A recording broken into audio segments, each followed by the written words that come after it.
नमस्कार मंडळी, श्री स्वामी समर्थ. आज आम्ही घरी डोस्याचा प्लॅन बनवला आहे. तो डोसा कसा बनतो हे जाणून घेण्यासाठी तुम्ही आमच्याशी जोडून राहा. हॅलो. तर आज आपण डोसा बनवतोय. सो आपण डोस्यासाठी लागणारी आपण भाजी पहिली बनवून घेऊया. सो हे मी बटाटे काही बॉईल करून त्यांना असं ओबड असं चिरून घेतलं आहे. नंतर एक कढीपत्त्याची एक कांडी घेतली आहे, हे कोथिंबीर घेतली आहे, मिरची आणि हा उभा चिरलेला कांदा आणि हा चण्याची डाळ आणि उडदची डाळ घेतली आहे. सो आता आपण पॅनमध्ये तेल घालूया.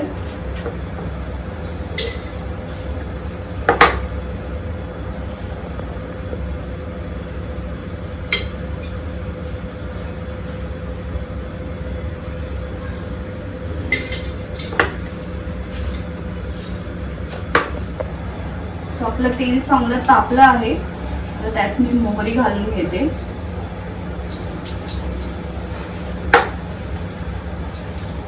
थोडंसं जिरं,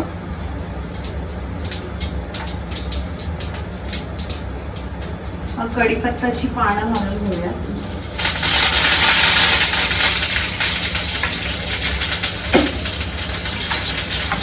त्यानंतर ह्या डाळी,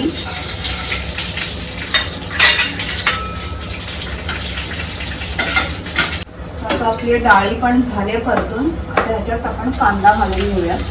उभे असे चिरून घेतले.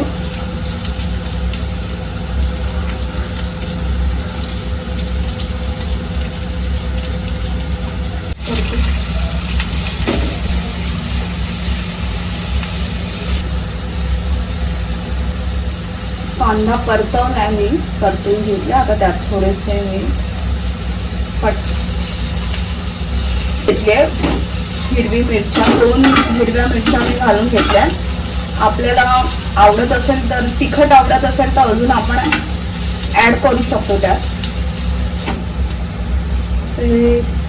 थोडंसं हिंग घातलंय, थोडंसं मीठ घालते ह्याच्यात.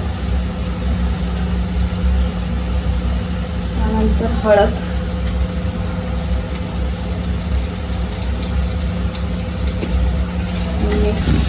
मिक्स करून घेतलंय. कांदा आपल्याला जास्त असा भाजून नाही घ्यायचा आहे, तो कच्चाच राहू द्यायचा आहे. सो आता आपण ह्यात बटाटे घालून घेऊया.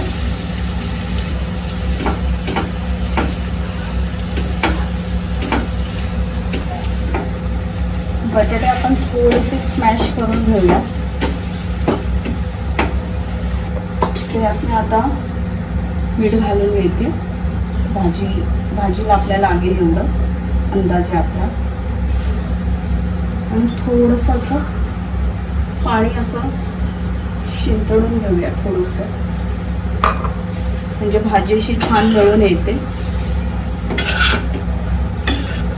मी यात थोडंसं अर्धा चमचा अशी एवढी साखर घालते, त्याने एक छान चव येते. नाही टाकली तरी काही हरकत नाही. सो अशी आपली भाजी झालेली आहे. आता वरून ही खूप सारी अशी कोथिंबीर घालून घेऊया. सो आपली भाजी रेडी आहे. सो आपली डोस्याची भाजी तर तयार आहे. तर आता आपण डोसे तयार करून घेऊया. आपण करून घेऊया. तर पाणी असं शिंतळून घ्यायचं आणि एका कपड्याने कोरडं करून घ्यायचं. सो आता आपण डोसा करूया. लायटर घातलं, हलकं जसं हे पसरवून घ्यायचं आहे. सो असं आपण एखादं असं ताट वगैरे असं ठेवून त्याला असं छान एका बाजूने, यावर आता आपण बटर घालून घेऊया. तेलही घालू शकतो आपण आपल्या आवडीनुसार. आपण सो यावर आपण आता डोस्याची आपली तयार केलेली भाजी अशी घालून घेऊया. सो आपला बघा छानपैकी असा खरपूस डोसा. सो अशा प्रकारे आपला मसाला डोसा तयार झालाय. डोसा करून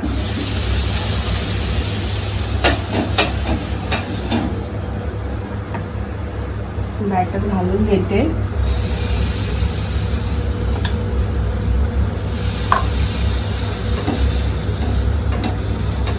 त्या हाताने हे असं पसरवून घ्यायचं. बघू शकता किती छान आपला डोस्याचं बॅटर एकदम छान स्प्रेड झालं आहे. सो यावर आता आपण बटर घालून घेऊया. सो अशा प्रकारे आपला कुरकुरीत असा साधा डोसा आपला तयार आहे. बघू शकता कलर पण किती छान आला आहे.